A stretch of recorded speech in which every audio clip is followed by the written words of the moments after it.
আসসালামু আলাইকুম রহমতুল্লাহ। প্রিয় দর্শক, আপনারা প্রথমে যে ভিডিও ক্লিপস দেখলেন, ডাবিতে বামপন্থী যারা রয়েছে এবং শাহবাগী যারা রয়েছে তারা এটিএম আজহারুল ইসলামের মুক্তির কথা শুনে কিন্তু খুব মনে কষ্ট পেয়েছে।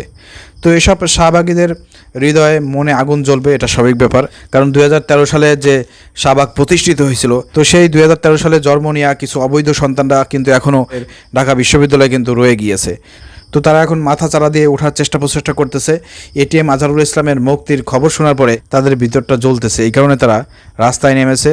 কেন এটিএম আজহারুল ইসলামের মুক্তি দিল? তো প্রিয় দর্শক, আপনাদেরকে আমরা বলতে চাই, ঢাকা বিশ্ববিদ্যালয় চাইলে পারে ইসলামী ছাত্র শিবির এসব নাস্তিক মোরতাদদেরকে, এসব বামপন্থীদেরকে মিনিটের মধ্যে এদেরকে পিছিয়ে ফেলতে পারে, কিন্তু না। জামাত ইসলামী ছাত্র শিবির তারা ধৈর্যশীল একটি সংগঠন, তারা ধৈর্যের পরিচয় দেয়। তাদের বিরুদ্ধে যারাই স্লোগান দিক না কেন, যারা যে কথাই বলুক না কেন, তারা ধৈর্যের সঙ্গে সেটা মোকাবেলা করে। কারণ সবারই বাকস্বাধীনতা আছে, বাকস্বাধীনতায় বিশ্বাসী ইসলামী ছাত্র শিবির, জামাত শিবির সবসময় অন্যের আপনার সমালোচনা সবসময় গ্রহণ করার মতন সক্ষমতা তাদের মধ্যে রয়েছে। সেই জায়গা থেকে ঢাকা বিশ্ববিদ্যালয়ে এসব বামপন্থীরা এটিএম আজহারুল ইসলামের বিপক্ষে স্লোগান দিচ্ছে। ডোন্ট মাইন্ড, ছাত্র শিবিরের জন্য এটা ডোন্ট মাইন্ড, কোনো সমস্যা নাই। কিন্তু এই শাহবাগীরা যে আগামীতে আবার ফ্যাসিবাদকে পুনর্বাসন করার প্রচেষ্টা করতেছে, সেই বিষয়ে কিন্তু দেশের জনগণকে এবং ঢাকা বিশ্ববিদ্যালয়ের ছাত্র জনতা যারা আছেন, ছাত্রদেরকে বলবো, আপনার সজাগ দৃষ্টি রাখবেন।